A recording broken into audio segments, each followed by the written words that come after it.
What's your y'all? Well, we're going to continue on with our Derby contender profiles, and we'll talk about East Avenue, who's a bit of a polarizing horse.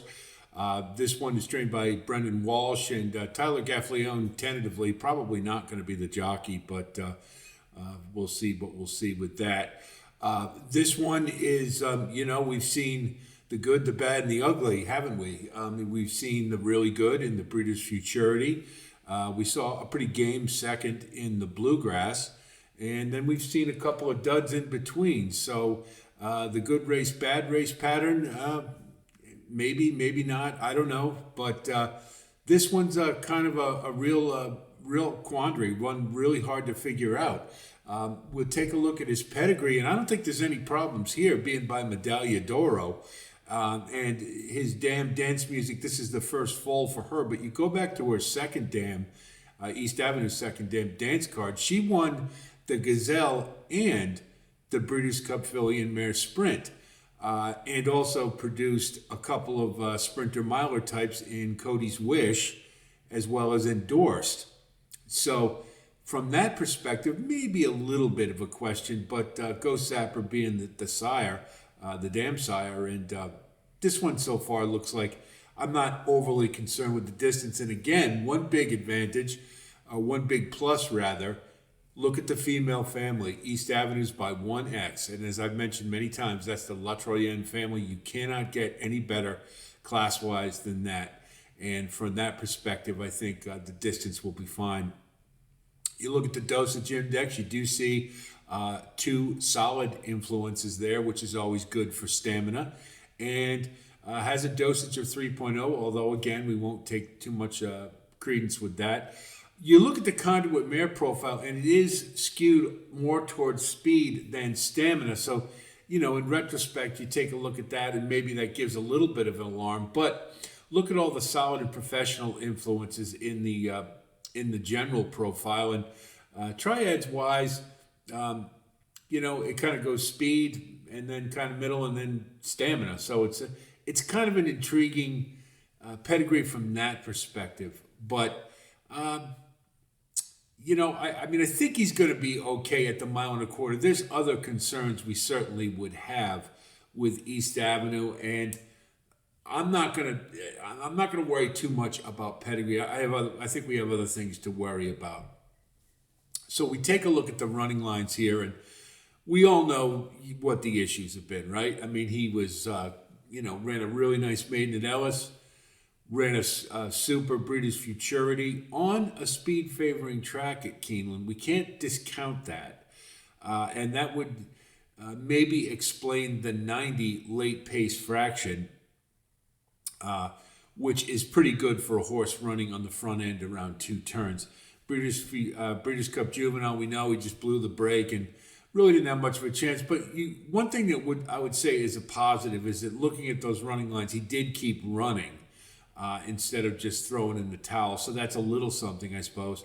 But the race to me that really is the biggest problem is the Risen Star. It wasn't. He was training great heading into that race, and by all accounts, we thought he was really going to take charge of the 3-year-old division, and it just didn't happen. And really, what bothered me, nobody was going to beat Magnitude that day, but it's the fact that he just quit. You see, after the second call, he just faded right back. And watching that race, he was rating okay, and you figure, well, he doesn't look like that bothers him a whole lot, and he's going to just take command, and didn't do it.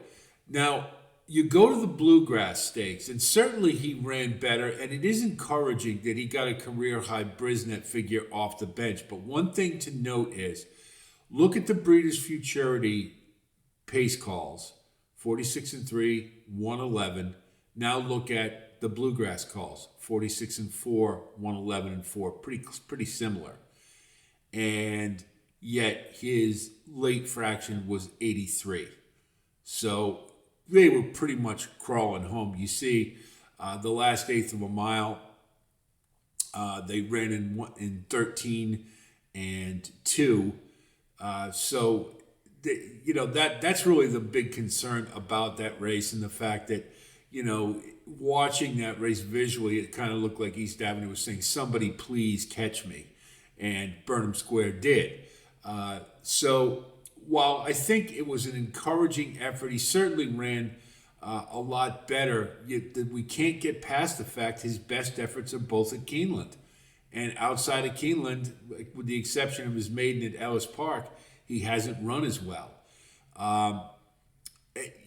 To me, looking at the Ellis Park race, it gives you a little bit of hope that he can take his track with him, and maybe he's a little better at Keeneland. But when you consider the shape of the Derby, now you throw Owen Almighty, who inexplicably is back in the race. I have no idea why that's happening. Poor Brian Lynch. I'd hate to be him with a horse he knows can't cut it in the Derby. But now you've got him, Citizen Bull, Rodriguez, and then maybe even Maddocket Road. There's a lot of pace he's going to have to deal with. And this horse clearly needs the lead. And I think that was indicative of the Risen Star. I think displayed that more than anything else. So what do you do with East Avenue? I mean, to me, it's awful tough to back him. You look at, he was training great coming into the Bluegrass, and he ran that way. He was a little keen. And I have, in retrospect, I have heard rumors that the Axeman, Luan Machado, might be back on him again. And, if he tries to do that again, I think he's going to be in a lot of trouble in the Derby. Certainly it's going to be about who gets the trip and who gets the post position. But right now, East Avenue to me is a tough call. And we'll take a look at our first take, the positives and negatives. I think the positive is the pedigree. I do think he has 1.25 miles in him. I think he can get it. He is a graded stakes winner in the Breeders' Futurity, and he did get a career high off the bench. So if you are a fan of East Avenue, those are all things I think that we can take as positives. What are the negatives? Is he a horse for the course at Keeneland? We don't know yet. His running style, all that other speed, and that and coupled with other speeds, the fact that he can't rate, he doesn't seem to be able to rate, I think is really going to be a problem in the Derby. So to me, at the outset, East Avenue, there's more negatives than there are positives.